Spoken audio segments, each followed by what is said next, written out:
ladies and gentlemen. Welcome to the Intel X3 Masters World Championship, live from Katowice. I'm Evje Shoksupurtre, joined here at the expert desk by Crumbs and Rated from SK Gaming and Quickshot. And today we'll find out who our League of Legends Intel X3 Masters World Champion is. Will it be Team World Elite or Team Solo Mid? We'll find out. Let's take a look at the bracket to see how both teams ended up here in the final of this fantastic tournament. It's been an eventful couple of days, but as you see, Team Solo Mid beating out the Yowie Flash Wolves in their semifinal, and then Team WE with that fantastic upset win over the GE Tigers yesterday. And well, we don't want to waste any time, so let's go straight into the team sheets for these two teams, starting off with the team that will be on the blue side for Game 1, Team WE, and their lineup, of course, Aluka, Spirit, CA, Mystic, and Yuze. And on the other side, Team Solo Mid with Dyrus, Santorin, Bjergsen, Wild Turtle, and Lust Boy. All right, well, you've seen the team sheets. The guys in the crowd and girls are also very fired up. So let's take a look at how exactly our two finalists got here.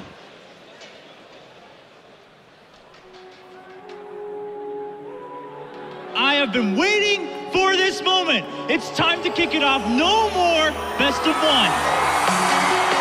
It's really hard to predict what's going to happen in the final for Intel Extreme Masters League of Legends, because fact is, no one expected World Elite to actually beat GE Tigers in the best of 3.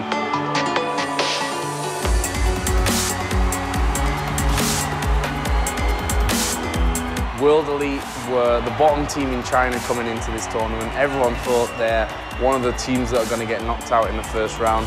Turns out World Elite really did well overnight and managed to, beat their way through the competition, and then beating the GE Tigers 2-1 after being 1-0 down, I think was a surprise to every single person out there. And it is a bloody battle, and the GE Tigers looks like they'll barely lose it, and that is an ace.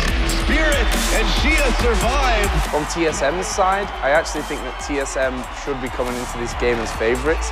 Even though WE beat the GE Tigers, in the last game that they played, TSM just tore them to pieces. So over a best of 5, maybe things are a little bit different, but either way, it's going to be an absolutely amazing game. America versus China, the Intel Extreme Masters World Championship final. This is a matchup that's going to go down in history.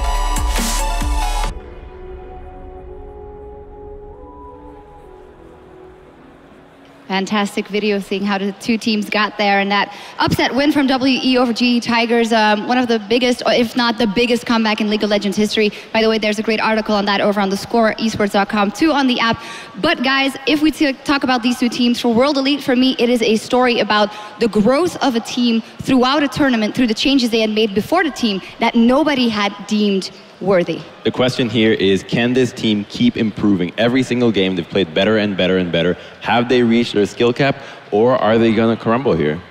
I don't know. For World Elite and for TSM, I'm not 100% sure how either of these squads are going to perform on the stage. I've got this sinking feeling that one of them may panic, one of them may choke, or one team is going to be more overconfident. Because let's also be frank, neither of these teams expected to face one another. Nobody expected to play anybody other than the GE Tigers. And all of this uncertainty is going to play into the planning and prep and the mindset of the guys on the stage.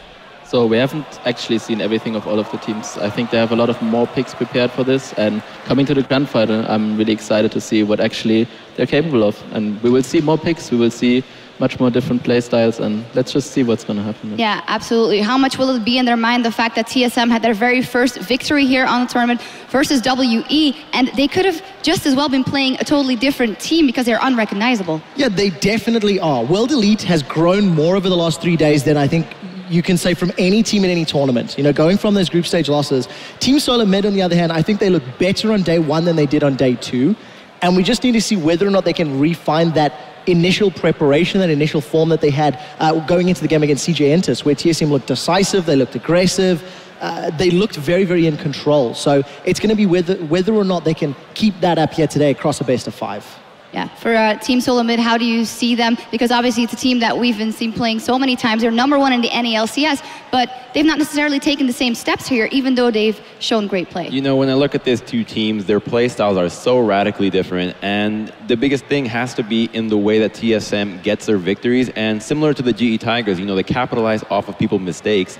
And it's a little reactive. While the World Elite wins that we saw were really aggressive, you know, his Spirit and his support were really able to roam around the map and generate picks, get objectives, and TSM is going to either have to read World Elite really well and know how to counter them, or just change their play style and be radically aggressive. And Rated, is this what could be the hardest task for TSM, having to be proactive instead of reactive in this scenario? Definitely. I think the proactive part is a really important part of the game. It's going to turn out early and mid.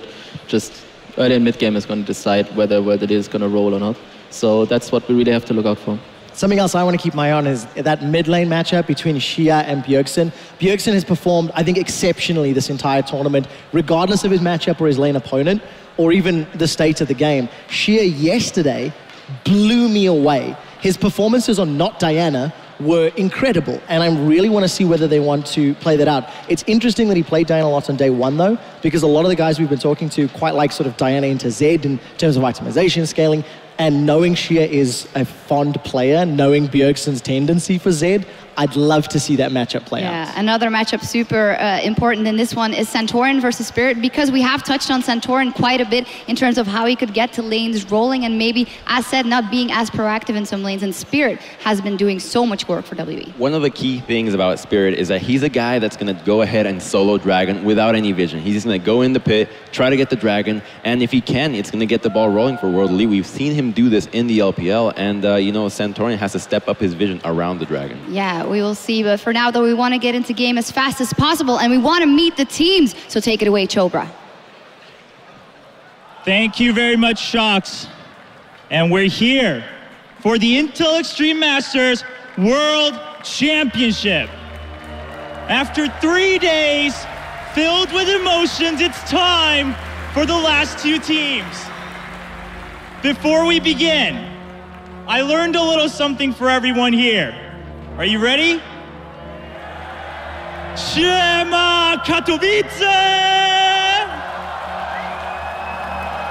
It's time for the World Championship Finals of League of Legends. Today's matchup. First up, one of the greatest Cinderella stories in the history of League of Legends, hunting down the undefeated GE Tigers to get to this stage. From China, it's Team WE!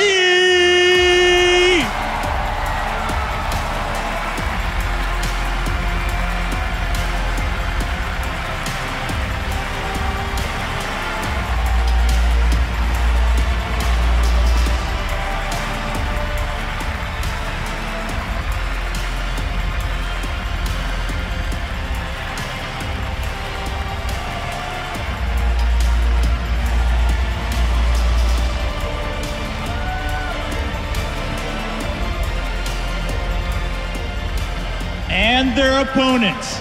I don't even need my notes for this team. Coming from North America, they're trying to prove to the world that times surely have changed.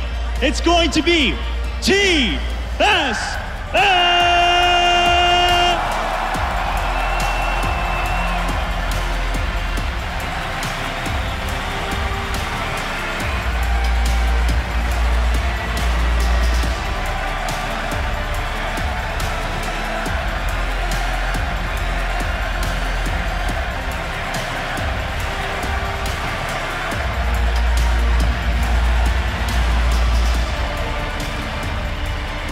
Ladies and gentlemen watching at home, you guys are so jealous you can't be here because the crowd is wild, the teams are ready, we're ready for the League of Legends here in Katowice. It's time to go back to the expert desk and let the battle begin. Definitely. Thank you so much, Chobra. No matter how many times I think they've walked on stage here, you cannot underestimate what it does to you to play here. I mean, you've played here, you've played in a lot of big venues. How prepared you are, does this change the way you're feeling going into that match? I think that for me, going into this match, it's just going to be exciting to see what they're going to pull up. for myself, it's just up to the point where I really want to know which team is best. Yep. And I think both teams have something to prove. They come a long way, and I think TSM just wants to prove their region. And overall, I think just TSM is going to do everything they can do in this first match. Yeah, and it's 6v5. You've got to remember that as well. This entire audience is behind TSM. The roar when they entered the stage, the roar from that introduction from Chobra, it is intimidating. It has to be scary if you're on World Elite side. But on the same token, it is a little bit freeing because you know all of the weight is on TSM's shoulders. Yep. And in that, they, of course, have to get their head in the game because Picks and Bans are about to get underway. We were talking about Spirit and Santorin before. Do you think, as WE on the blue side, what is their strategy? Or are they going to try and secure a comfortable champion for Spirit straight off the bat and maybe impede TSM in that? I think Spirit has shown that he can play any champion in the meta right now, and even in the LPL, we know he can play odd carry champions such as Kha'Zix and Riven in the current meta, and he has seen success in these champions. So I wouldn't be too surprised if they kind of deprioritize his champion and go for targeting another member of TSM, just because he can play pretty much anything right now and be really good at it too. You see Bjergsen there on stream, of course. He wants to get his hands on that Z, and the cup is what they want to lift at the end of the day, but they have to win their 3 games here first, and we're going to get into Picks and Bans right away. Yeah, so once again, to remind everybody at home, World Elite, rather, Team WE are on the blue side in this best of 5. Straight out the gate, Z is taken off the table. TSM responding with Rek'Sai. So, Enrated, Lulu taken off the table. As a Lulu player yourself, what do you make of Picks and Bans thus far? I think they just wanted to take the Lulu away from Last Boy, which has shown a really great performance on the championship so far. I think the Rek'Sai ban was directly targeted because well, its jungle just simply doesn't play Nidalee, so they just force another ban through this time. Yeah, Victor taken off the table there. Maokai away from both Aluka and Dyrus, in fact. Dyrus was talking about the Maokai matchup yesterday. Crumbs, is Sion going to get banned as the last one, or what do you think it'll be? I actually think that World Elite will more than likely not prioritize Sion as a first pick champion, opening up TSM to take it themselves. We know Dyrus is playing this champion in the LPL quite a bit, and he's really good at it too. So it forces World Elite to say, how much do we prioritize this Sion pick compared to a pick for either Spirit or for the Sivir pick? Well, Morgana and Lulu both taken off the table, so the disengaged supports, if they want to go that route, Janna and Nami remaining, both have seen quite a bit of play, actually. The engaged supports not having the most success over the course of the World Championships. First pick, Enrated, if you were in World Elite shoes, knowing their team fight style and knowing TSM strengths, where would you be looking? I think we're looking at an AD carry pick, most likely. I think they're just going to either secure Corki early or go for a jungle pick. This is something we forgot.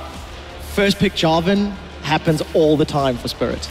I mean, if you're really good at a champion, you just don't care about anything else. You gotta give it to him, and he has shown that when he team fights on this champion, it shows why he wants the first pick above everything else. Yeah, super safe as well. Crumbs, TSM, give me some predictions. Where are they looking? Nidalee in the jungle, maybe.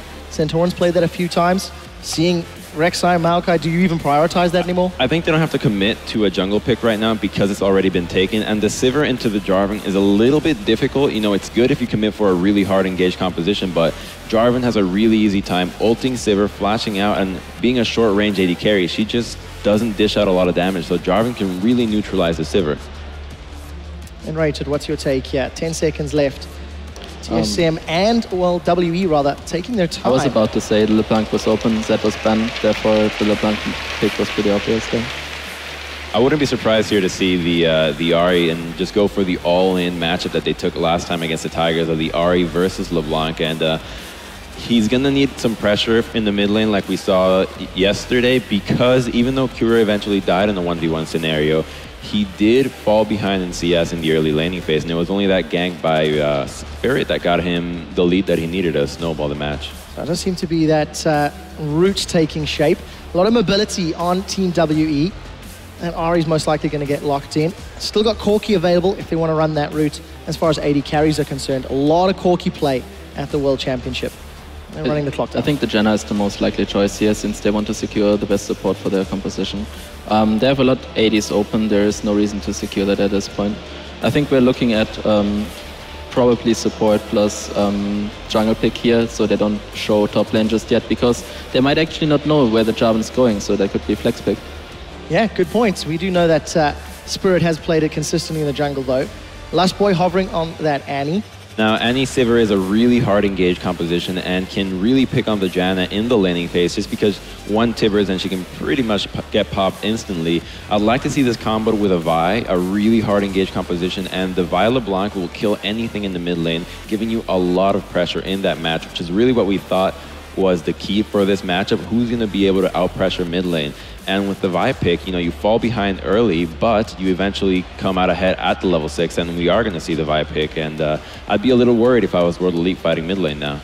Question then as well, what do they consider for top lane? And Rated, what's your thoughts here so far? So Maokai is out of the game. I think we might actually see the Sion again. That's what I was about to say. It seems the most obvious choice. I think there's a lot of opportunity they have. I think Lissandra might be actually a good pickup. The Vi Lissandra hard engage comp as a frontline could work for them since they already went for it. That's not going to be it. Yeah, that's a troll for the time being. So team composition rounded out here for Team WE. Very safe AD carry with Ezreal there for Mystic. Sion top, Jarvan, a little bit of everything. They've got some team fight, they've got engage, disengage in some ways. It's the exact same style that we saw them play against the GE Tigers. So if it's not broke, don't fix it, and they're going with that. And I agree with Unrated here. The Lissandra pick really able to lock down the 2-threat composition from World Elite, which is something that's really important to note, that with all the lockdown that TSM has, even more lockdown will mitigate all the damage from World Elite, essentially. And unless you see a early QSS and Crucible from the Janna, they're going to have a really hard time dishing out enough damage to kill TSM. Well, on the side of Team WE, this was the exact team composition that they beat GE Tigers that first time yesterday in the series in the best of 3. Rumble was banned out consistently against Team Solo Mid throughout the playoffs. It's not Lissandra, but it is Rumble. There's a lot of damage from TSM. They want to go in and they want to go hard. Especially since they have so much engaged. Rumble is a really decent follow-up. I think they just wanted to have a safe champ for Dyrus in this first match, to have a lot of confidence going into the match. So I think Dyrus was just falling back to his safe pick Rumble. Since it was banned so much, I think he feels really confident playing this champ. So therefore we will see him playing it with a really good hard engage comp. These are some really different drafts, and it only tells you that it's going to be an incredibly action-packed game just because of how much damage they dish out, to be honest. Yeah, and the players have chosen their champions. We'll be back and on the Rift with the first game of our grand final between WE and TSM right after this.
Welcome back to the Intel Extreme Masters World Championship. We're about to get into game number 1 of the big final here between Team WE and Team Solo Mid. My name, of course, is Joe Miller, joined today by Monte Cristo and Officio. Guys, let's go straight into team comps here before we join the game. What are we thinking?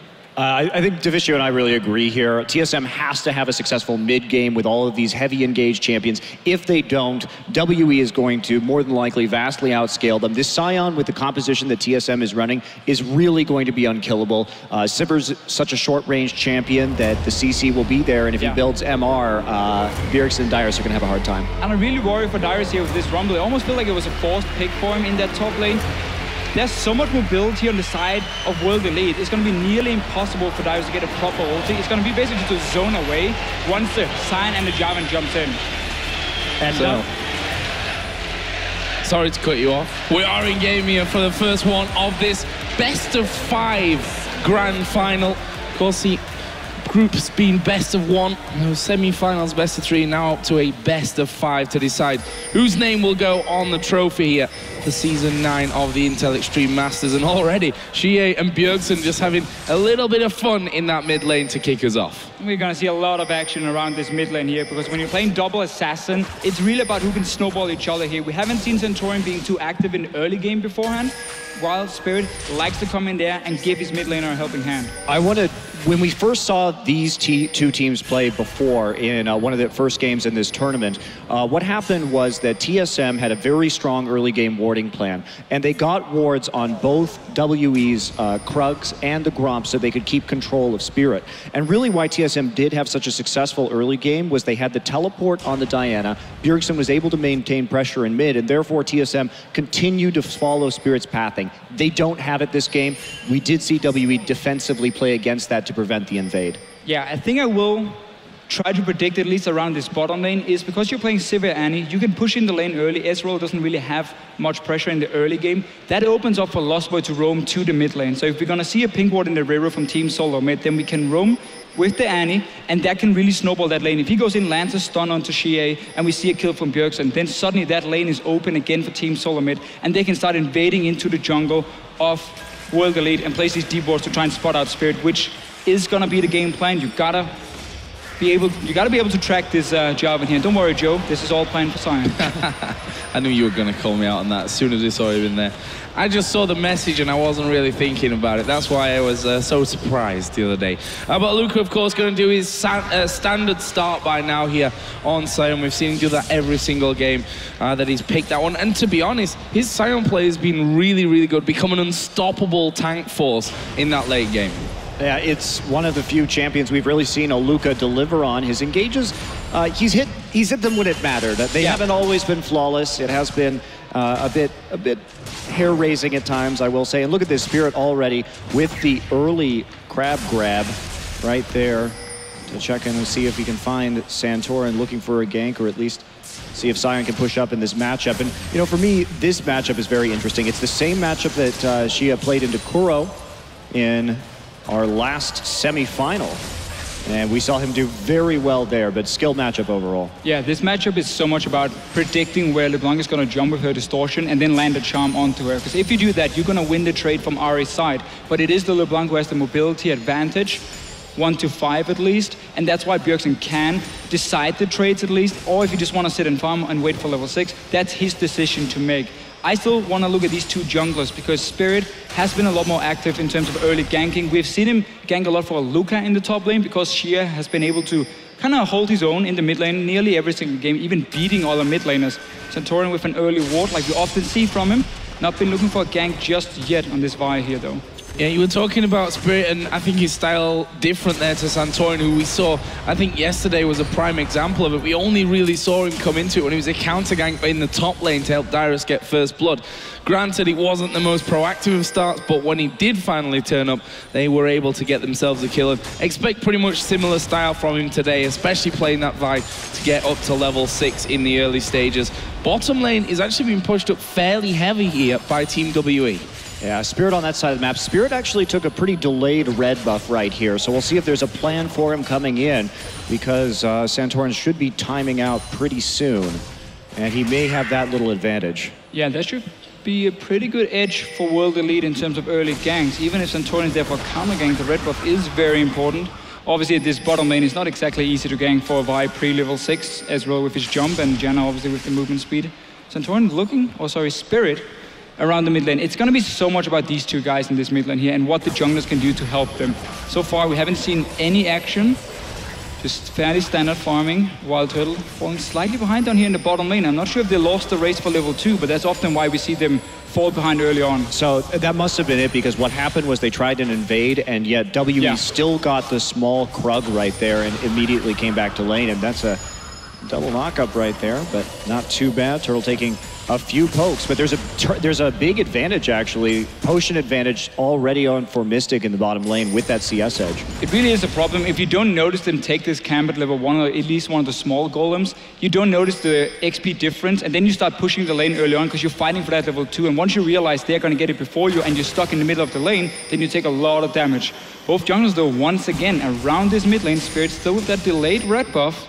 He's waiting for Bjergsen to use his distortion offensively, and then he can go in and force a flash. Yeah, they were pinging onto him there. I think they'd already realized that Spirit had kind of looped around and gone back in, even when Santorin had backed away. But coming in again, trying to get in position for a counter gang, which is what we've seen from Santorin in almost every early game. You see how active WE is on the map, though, because when they had their duo lane, had this lane press forward, they sent both the AD and the support up into that mid lane just in case anything happens. So they definitely are trying to be the aggressor here and get some early kills onto the mid lane if they can, and they'll sacrifice, a little CS and a little pressure to do it.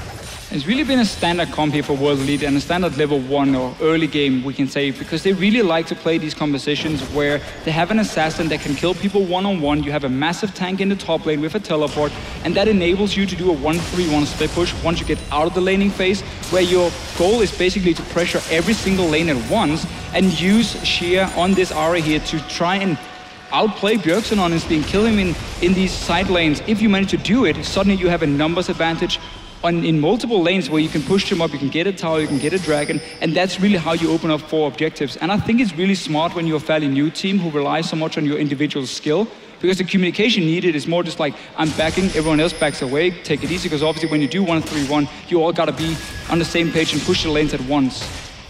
Yeah, we take a look at them taking the Scuttle Crab right there. One thing about WE that we thought may be a bit of an issue in this series is Spirit really likes to solo Dragon early, and he can be sneaky about it. And TSM has been pretty lackluster at early Dragon warding in general, so they may not even be able to see this coming if Spirit decides to go for it. This time around, he won't, however. Bjergsen will find that pink ward up in the top side and take it out. Torin is nearby as well with the level 6 in case Bjergsen gets jumped on. Won't happen. So now they see an opening. They just cleared the ward. When there's a pink ward in that small bush, then you never expect the enemy team to have a ward also in the bush here next to the mid lane, because that would be like double warding, not really needed. So in this case here, they at least have some information from Team Solar Mid's side. And I really want to see also with Ahri here in this game, because we saw yesterday into double AP, Sheer went for Athene's into an Abyssal Scepter and became very strong, at least when fighting these mages. Obviously slightly weak in terms of damage in the overall picture, but against the mages, it's super strong for the one-on-ones, and he looks to be going the same this time here, obviously with double AP or even triple AP with the Annie from Team Solar Mid, and his goal is kill Bjergsen every time he gets the chance. And he's got himself there, that blue buff. We also saw Santorin picking up the red buff on his side. Previously, Dyrus using his equalizer actually to just clear out that wave so that he could return home. Pick himself up the Haunting guys pretty much straight out there. And he's keeping up decently at this point. And also, just as Yuji and Lost Boy here are going to meet, don't think there's too much action really to be had there. But we also saw Ahri starting to roam down. Pink ward in position. Could this be the Dragon attempt for WE? Well, they may try and pick up something right here. They're harassing the blue buff at the moment. They want to take this away from Bjergsen, deny him that little bit of extra mana, and he is going to wrap around from the side. This is a dangerous position for WE. There's the TP coming in from both top laners, and both cancelled by everybody. Both cancel at the same time. Defensive ones coming in, not a whole lot they could do with them, and everyone back away, but they're still staying around the blue buff itself. They really want to deny it and give that edge to the Ahri in the lane matchup. Yeah, they're going to be hard pressed. There's the true shot. Takes it! he gets it. And that is, okay, let's talk about this now, because Mystic's build, if we take a look at it, he's going a very unusual path for a laning Ezreal, which is that Muramana first, or Manamune rather. And so this is very greedy, but he's winning this lane so hard that he does have some wiggle room. He's so far ahead in CS. Now he's got the blue buff to stack it up even faster. And that means he's going to hit a big power spike that WE needs sooner. And you can simply see how they planned this invade on the blue buff, also by getting that pickaxe. So you want as much damage, but no, bot lane. Yeah, UJ completely caught out there. They went for the Tibbers first. It was followed up then by Santorin with the assault and battery. They knew that pink ward was down by Dragon, and they've got the numbers advantage there. This is going to be possibly, I'm not 100% sure if I'm correct, it just feels like this is TSM's first time that they're actually getting a first Dragon in a game. And they really haven't excelled at this, but by choosing that bottom lane gank, they also turn things around for Wild Turtle. So very important, because he is going to get that first blood money after falling behind pretty far in this matchup. Only one summoner blown here from Lost Boys, so once Santorin gets ulti again, he can look for another gank. There's not a whole lot you can do in that bottom lane. When a Sivir pops her ulti and a Vi jumps towards you, you will end up dead. And that's exactly what happened for Team, oh well, for Will the lead here. Yeah, very difficult to escape, especially when pushed so far. Bjergsen going at it. Oh, here comes Spirit though. This could be dangerous for Bjergsen. Can they get on top of him? There's a Cataclysm. Bjergsen super low, and they'll finish him up. Xie picking that one up. Bjergsen should not take this trade here. He knows his own jungler has just blown his ulti, which is so important in these fights around the mid lane. And also Santorin wasn't even near. He was doing the Wolf camp at first, and then Bjergsen jumps in for no reason, gets caught out, and this is so important here. Early kill onto the Ahri, mid lane tower going down as well. This is exactly what World Elite wanted. This is absolutely huge for them. Again, they do have that scaling edge, so getting the early towers is just going to accelerate their growth into the late game. And this is also going to make it so hard for Santorin to look for the next gank, because once you kill that mid tower, you really open up the enemy jungle. You now have multiple ways of getting into the jungle and also get out in case you do get in a bad situation. Look now for Spirit and Xie to really move in there, place a few D-wards, spot when Santorin is doing some camps, and then suddenly you won't be able to get a gank like we saw before. Oh, Dyrus here might be in a little bit of trouble. I think he should be able to walk away from this one, even as a flash if needed. Spirit walking up there, no Cataclysm available, but he's going to be forced to use it. I didn't think it would go that far, but it certainly did. And Dyrus now turning things around, and that is a lot of damage onto Spirit. Yeah, still Summoner blown.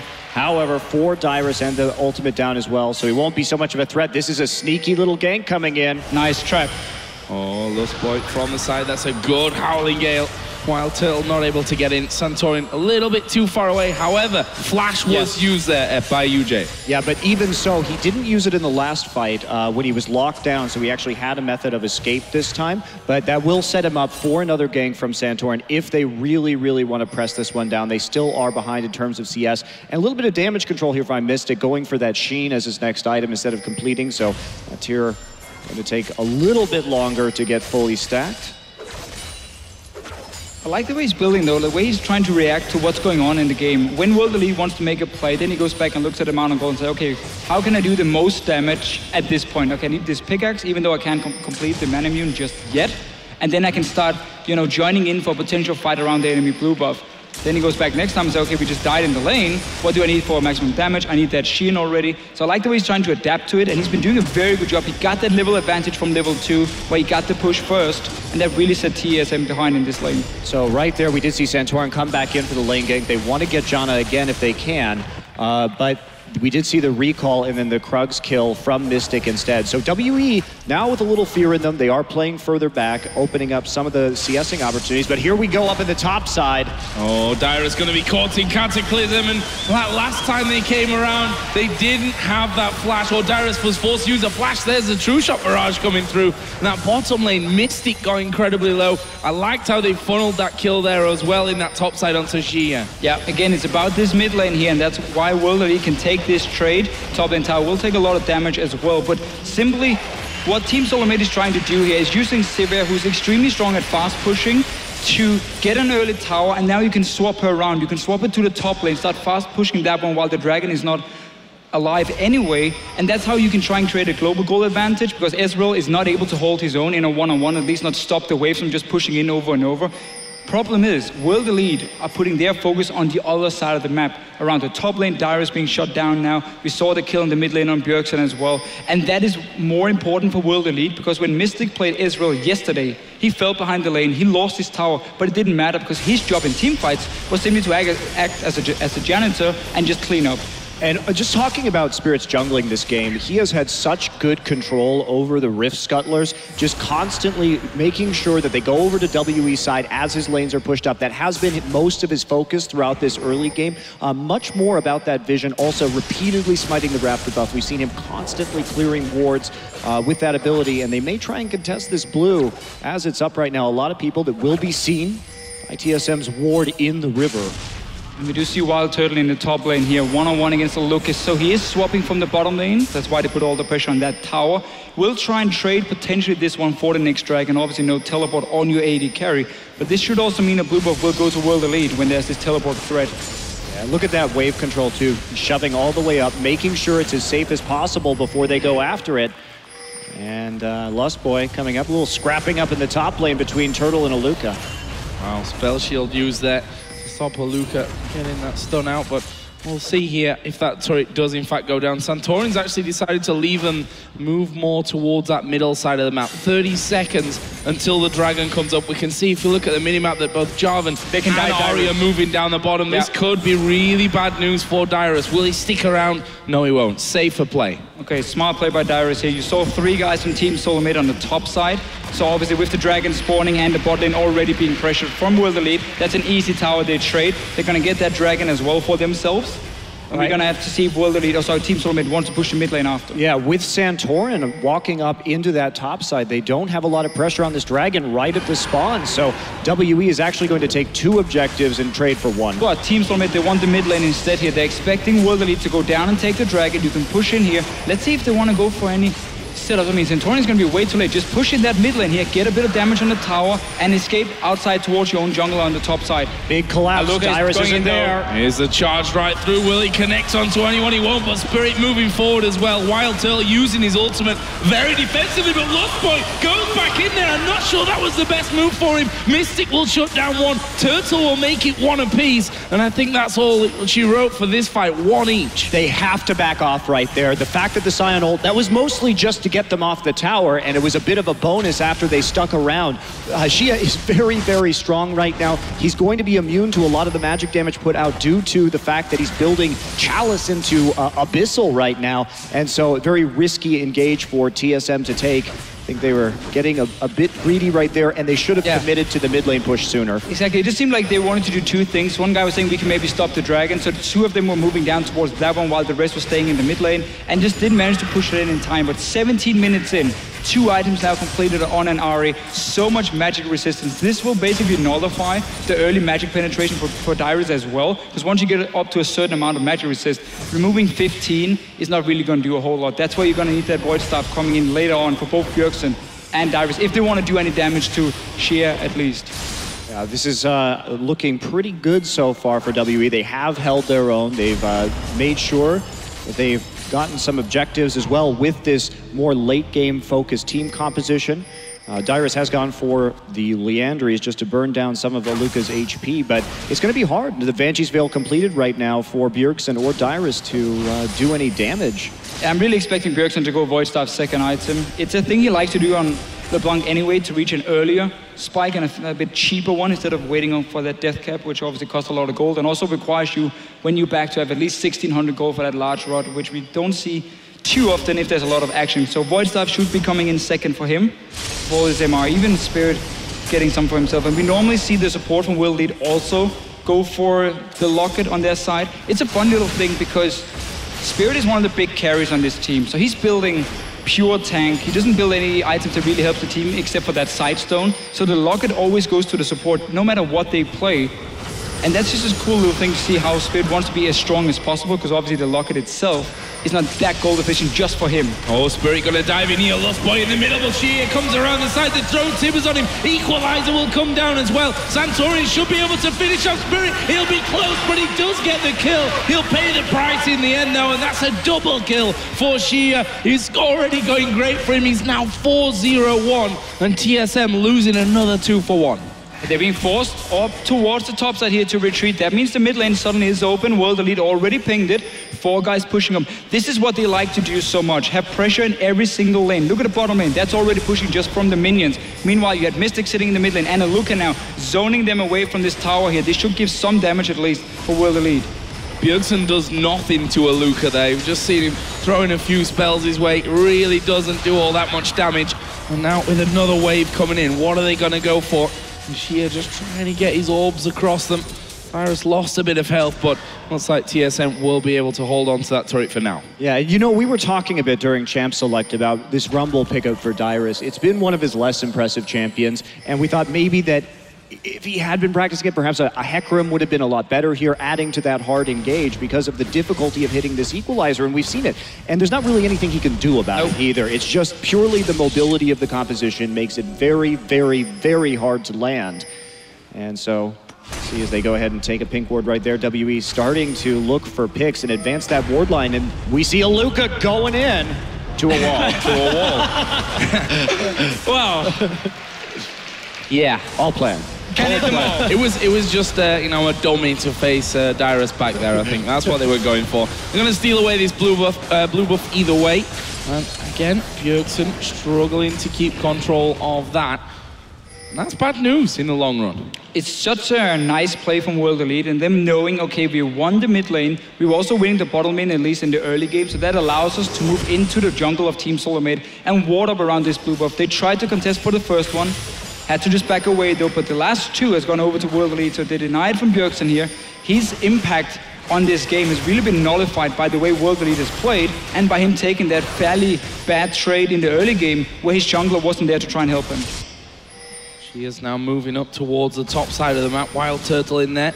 That pink ward will spot, in fact, the 3-man team that's now coming up, plus Aluka, who not quite got his ulti back after running into that wall a little bit earlier on, but that might mean that he gets a bit of free time to push this turret in the top lane. Would be the 3rd of the game for WE if he can manage it.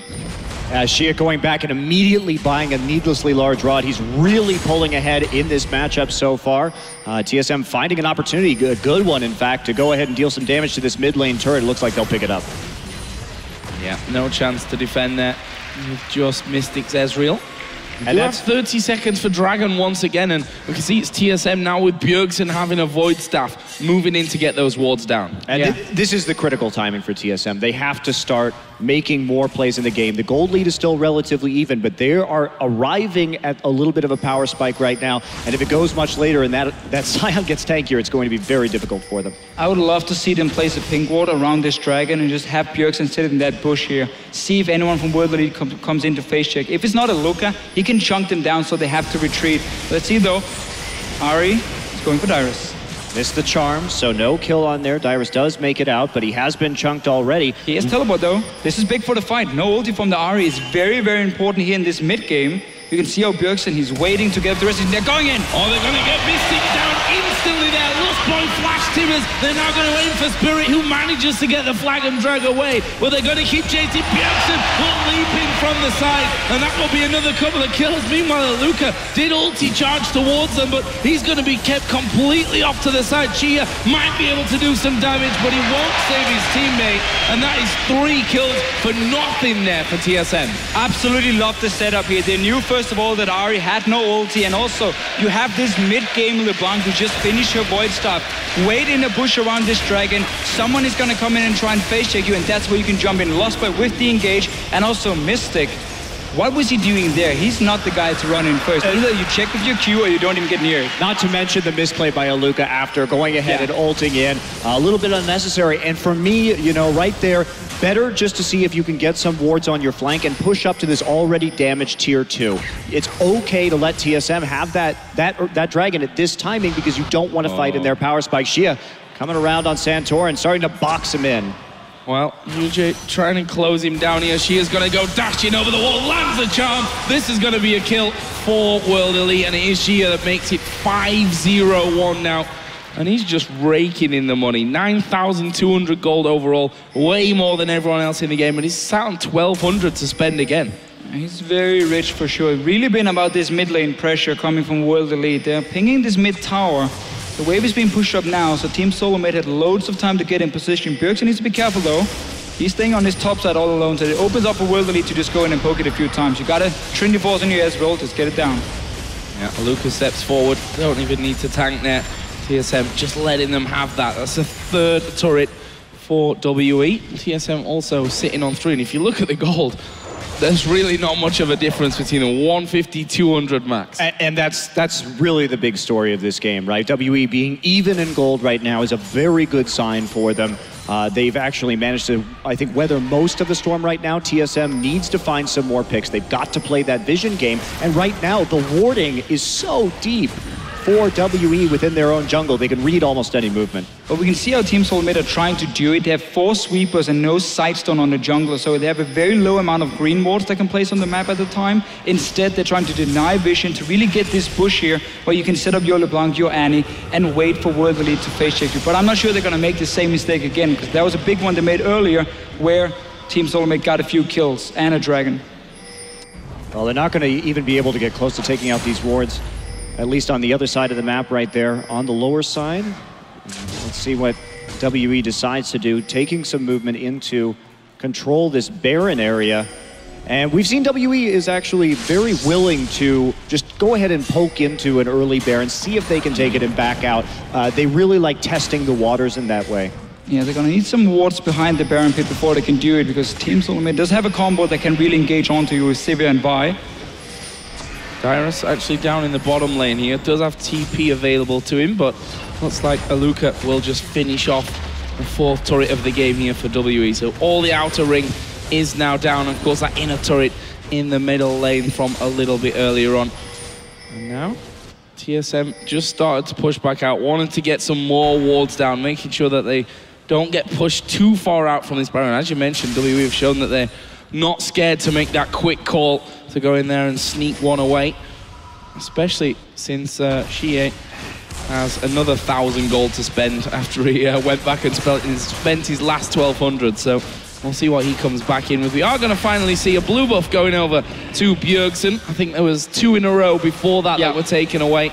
He'll be happy to finally get that back in his hands. And I quite like what World Elite did beforehand, or just before. Instead of splitting up in all 3 lanes and trying to like ward 2 jungles at once, which is very tricky against 4 sweepers, and again, you don't want to face check this LeBlanc here and being caught out. They focus just on 2 lanes, mid lane and top lane around the Baron, because if you invest a lot of wards into just one jungle, it's a lot easier for you to defend these wards as well, and therefore you avoid this pick potential from Team Solomid where you have to go in and face check. So I really like how to play that one. Now, because Dragon is going to come up in a few minutes, we might see them just put the focus on the bottom side instead and do the same thing. Push 2 lanes at once around this blue buff here, be able to defend your wards so Bjergsen has no chance of getting a pick on you where you have to blindly face check him, and that's a good way of simply avoiding TSM coming back in the game. Yeah, Luka has been slowly pushing this lane forward in the bottom side.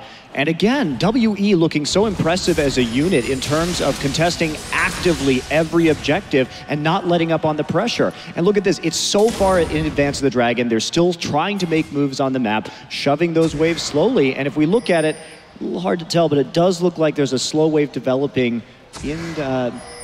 It's a 4 versus 4 up there with a melee minion. Oh, sorry, 5. It's going to push for Team Solomid. Yep. Just checked on my screen over here. So that's going to be slowly pushing down, which means whether it has to send someone up and just clear at least the caster minions if he wants to start a slow push for himself. But Dragon is spawning soon. We already got the deep wards from World Elite, so they shouldn't be able to face check or shouldn't get in that situation instead. They might be trying to bait that Baron because there's no vision from Team Solomid, and they want him to run in from the mid lane here and face check them.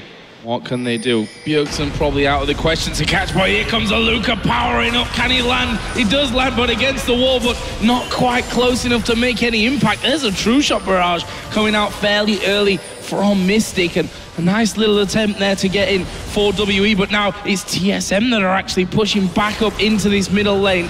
Will one of them commit to starting off this fight? Lustboy at the front, he's got Flash, he's got Tibbers, he's just actually used the stun there onto Aluka, so they will back away for now. And now it's WE that have that hold on the mid lane. It's so hard for Team Solomid to get the right engage out in the open when World Elite can see them against this high mobility composition. They're going in! Oh, Spirit will dive to the back. Lustboy actually incredibly low. Santorin as well. Meanwhile, Turtle getting chopped up. He's at half HP, and Shie is going to get right on top of him to finish off the second kill of that fight. fight. Santorin somehow escaped off to the side, but a little bit wishy-washy there from TSM, caught out of position. And they were just waiting actually for the Sion ult to come back up, which was going to be right about the time this Dragon went live. But you can't engage on a Sion in a choke point like that who's charging up his stun. And then we saw Santorin come in, use his ultimate onto Spirit, definitely not the target you want to go for, and W is able to turn that fight, engage with the Cataclysm and clean it up very easily. A very dangerous flash or dash forward from Xia though, that could have gone really, really wrong. He likes to play these very aggressive team fights. We've seen it also, we saw it yesterday how he was diving in for the backline. It's one of the reasons he built this very tanky Ari build as well. And he's obviously going to be able to go back and get a death cap now. This guy, he is extremely fed. He can one-shot nearly everyone. Yeah, death cap finish off and another blasting one.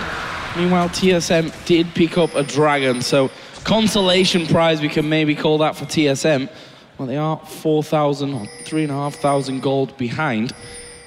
WE starting to push out of base again. But again, this is the last fight here. It's all credit to World Elite and the deep wards they play so far in advance, because it means Team Solomid has to engage out in the open. And then again, it's so easy to see them. It's so easy to jump away if you're on Ari, if you're on Ezreal. And then suddenly Team Solomid needs to engage on the big front line, which obviously is never going to work for you. So these deep wards here, and obviously also because Team Solomid is simply not able to clear them, there's only one upgraded sweeping lens on their side here, and obviously no sidestone from Santorin. So they simply don't have the same amount of wards to play with. And that cost them so much on the map. And what we've seen here that actually surprises me from watching WE play in the LPL is some of the players that have stayed on the roster, including Spirit and Yitza, because these guys didn't really have great synergy as a support and jungler in terms of getting these deep wards in. In fact, the warding, I think, has been exceptional the deeper we go into this tournament from WE and as they start to figure things out. And you have to wonder how much of that is actually Mystic compared to STYZ, where they're able to hold their own better in the laning phase, therefore get more pressure and free Yitza up, because we just haven't seen the same level of warding in the old version of WE at all. Wow, Spirit going full on here in towards Dyrus, but Dyrus will use a flash there. It was actually kept in quite timely. He decided to flash once that charm from Xie came his direction, and TSM here looking to set something up inside of their own jungle, but WE with that low jungler, gonna send him back home to heal up and scan out a little bit. But that's the funny thing, you can use all the scans in the world, but TSM just don't really have any wards that far out. No, it's gonna be tough here for Team Solomid, and also just forcing the flash on Dyrus is very important, because he's the guy who can't really follow when they dive the back line. He can only put down his ulti, and then Rumble is gonna like walk his way in to follow up a LeBlanc or a Vi who's obviously dashing forward. So having no flash as well simply means that Dyrus won't really have a whole lot he can do in the next few fights, and that just makes it even safer for the backline of World Elite, who's honestly not been challenged at all in the fights. They've always been able to pick out the targets they want, and all the damage has gone on Aluka, on Spirit, the two tanks. Spirit in prime position here. If only he had his Cataclysm available, but Aluka does have his ulti. They're going for Turtle. He'll go incredibly low. They're going to get him as well. Mystic will get that one. The second man falls, and now Dyrus will be the target. Aluka's up in the main base, but Dyrus does go down. That's a double for Mystic now. The rest of the team try and back away. Bjergsen will mop up a kill in favor of TSM, but they've got 3 men down, and they're going to lose the first in him. Santorin not even using the Assault and Battery over the course of that fight, and Turtle getting caught really far up in the front line. What I love, though, is Aluka playing very aggressively on that wave. He knows how tanky it is, and this is the problem with this WE comp in the late game. If the wave comes in, he can simply walk right past the turret, tank all that damage, and make sure the turret goes down. And you have to respect that Sion, because he can engage on you so fast between those turrets, and the cleanup just came in right afterwards. We have all these champions, Jarvan, Ahri, Ezreal, who can close the gap between themselves and that Sion nearly instantly. So there is a lot of threat coming in, and you have to play further back than usual and respect the Sion. Another 2,000 gold. I just want to point out for Xia to go back and spend. Every time I've pressed X here on my keyboard, it seems like he's up in, well, lots of gold territory. You see that by his item build. He is pretty scary at this point, with that Void Staff now added in. He's earned 14,000 gold.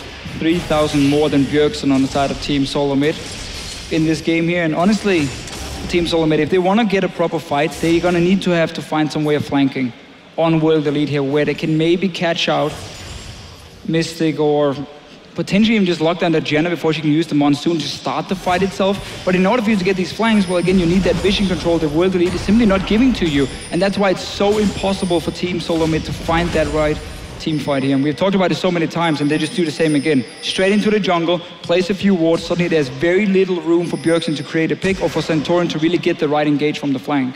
Yeah, there's almost nothing they can do at this stage, honestly. It would take really a very bold face check from WE when they were separated in order to turn this game around. And then an immediate objective pickup from Team Solo Mid. They do have 3 dragons, so if they can drag it out a little bit through picks, maybe they can come back, but it's gonna be real hard. Yeah.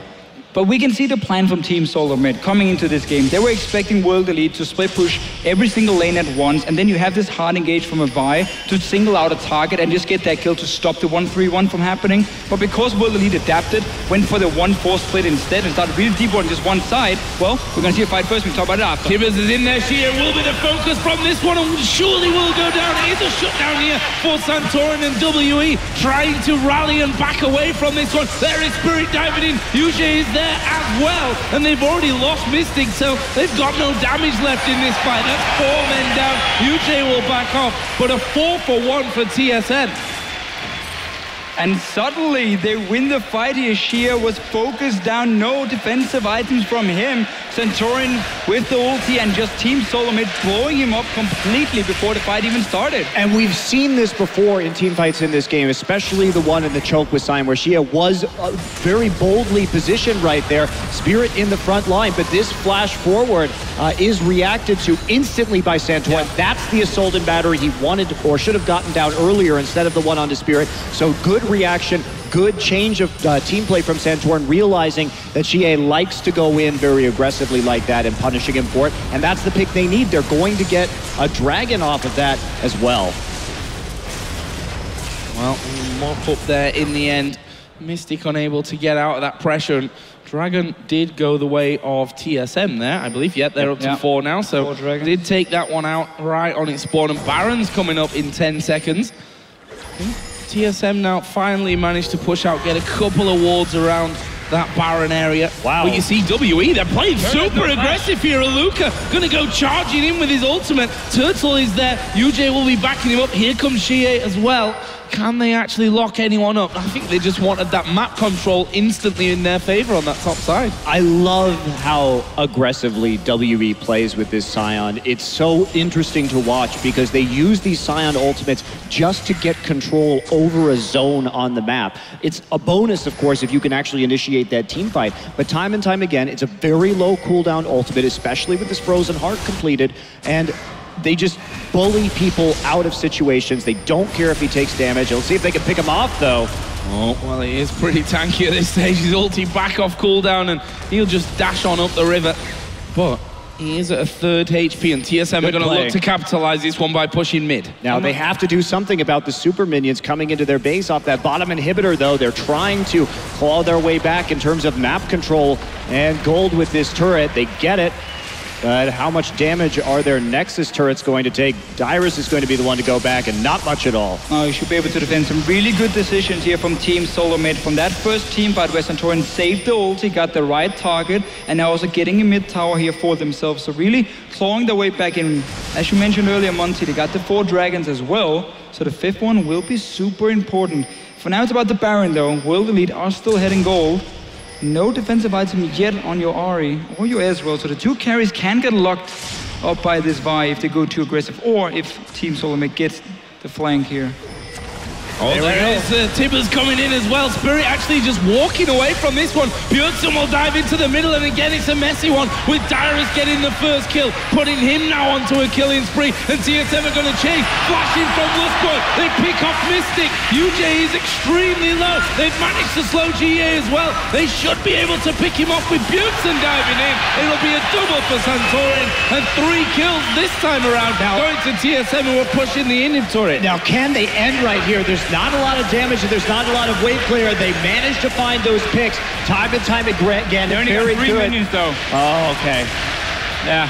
Wisely enough backing away. But again, for Team Solo Mid here, some very nice engages onto World Elite. They stopped this front line from really getting in position because they're the ones starting the fights now. Single out these targets here. Didn't even get to the carries at first, but got them after. And this is the thing that we noticed, especially in the GE Tigers game with WE.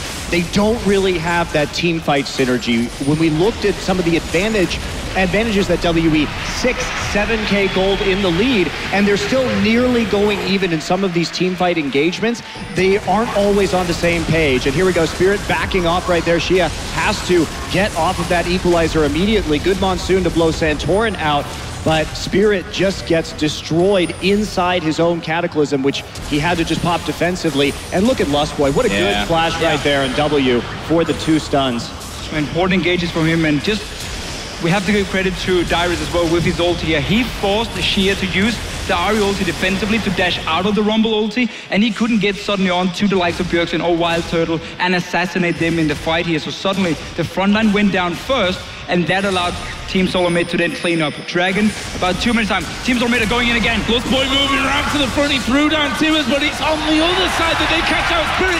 Mystic will have to flash an arcane shift away from it, but there comes Santorin from the side. Can they lock any more up? Another double stun from Lustboy comes out, and they've managed to down a Luca, who's going to come back up here, cause them some problems as Dyrus will fall. Lustboy's going to go down. Bjergsen, though, is still alive to get himself the double, and there is another one. It's a triple kill, and in the end, it's going to be an ace for Team Solo Mid. And will they be able to end right here is the question. They have the Super Minions, the Baron, they've got the pressure, and Lustboy has been just amazing in these last couple of team fights.